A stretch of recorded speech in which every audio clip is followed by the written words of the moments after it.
Yes, but we are very happy, you are welcome, Uba Islamic National Primary School, mosque as you are seeing, we play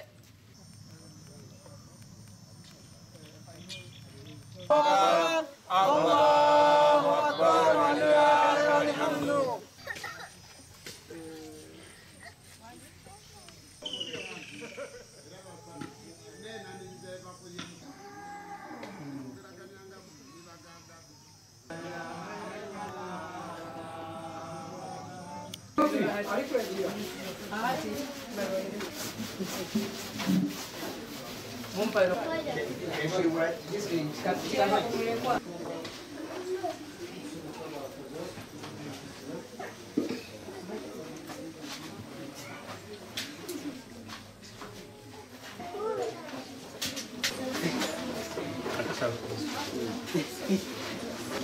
Sit down.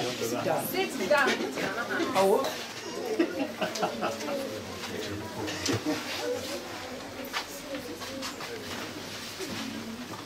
Evet, Asya Yardımı'nın 2. sınıfındayız. Avusturya'dan Avrupa Yetim Evi Aracılığına gelen Yusuf abimiz de şu anda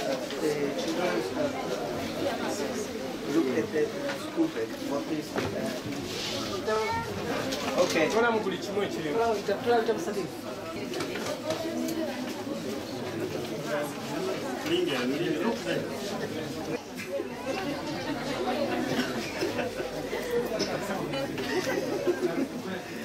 Avrupa Yetim Evi olarak şu anda Afrika'nın Uganda ülkesinin Kalilo bölgesindeyiz. Burada İslami ve fenli eğitim ilmi veren bir okuldayız.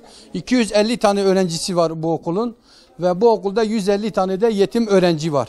Şimdi niye buradayız? Bunu bir açıklamak istiyoruz.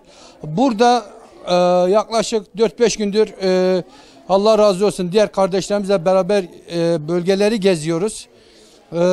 Buradaki insanların üzerinde elbise yok, ayaklarında ayakkabı yok, evlerinde yiyecek bir şeyleri yok.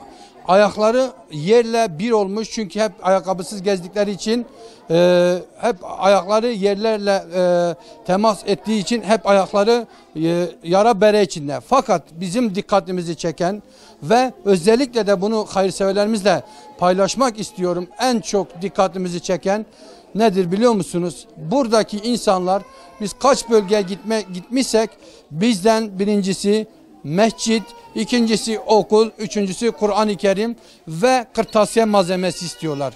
Yani bu neyi gösteriyor? Buradaki insanlar bile biliyorlar ki açlık, susuzluk insanlığa peki kendilerine faydası olur ama eğitim bunlar için çok önemlidir. Biz bu dikkati çekmek istiyoruz. Çünkü şu anda biz bir sınıftan röportajımızı yapıyoruz ve buradaki öğrenciler, buradaki kara tahta ve buradaki yer aslında buraları bize anlatıyor. Hayırseverlerimize şunu söylüyoruz. Hiç hayrın azı çoğu yoktur. Avrupa Yetim Evi aracılığıyla buradaki bu yetim ve mağdur öğrencilere bir tane kurşun kalemi olsa bile Allah rızası için gönderin. Biz de bunlara ulaştıralım ve buradaki bu çocuklar okusunlar, eğitimli insanlar olsunlar. Bu çocuklar yarının insanlığına ve İslam'a hayırlı birer evlat olsunlar ve kara kıta Afrika'nın da umudu olsunlar. Bunlar neyle olur? Sizlerin göndereceğiniz silgilerle, kalemlerle, defterlerle, Kur'an-ı Kerimlerle olur. Çünkü bu çocuklar az önce dediğim gibi bizden elbise istemiyor, ayakkabı istemiyor, yemek istemiyor. Sadece eğitimle alakalı eğitim kırtasiye malzemeleri, okul istiyorlar, mescit istiyorlar, Kur'an-ı Kerim istiyorlar. Ve diyorlar ki bizler belki dedelerimiz gibi, babalarımız gibi onlar bu mağduriyeti yaşadılar, okumadılar. Fakat biz istiyoruz ki insanlığa ve İslam'a hayırlı birer evlat olalım. Buradan hayırseverlerimize teşekkür ediyoruz. Rabbim hayırlarını kabul eylesin. Gerçekten biz onların hayırseverlerle bu öğrenciler arasında hayır köprüsüyüz. Buradaki bu öğrencilerin mutluluğunu belki biz duygularımızla ifade edemiyoruz. Fakat biz inanıyoruz ki kareler, bu görüntüler hayırseverlerimizi memnun ediyor ve onlar da bu sevince ortak oluyorlar yani. Sen ağacın altında iş yapacak mısın?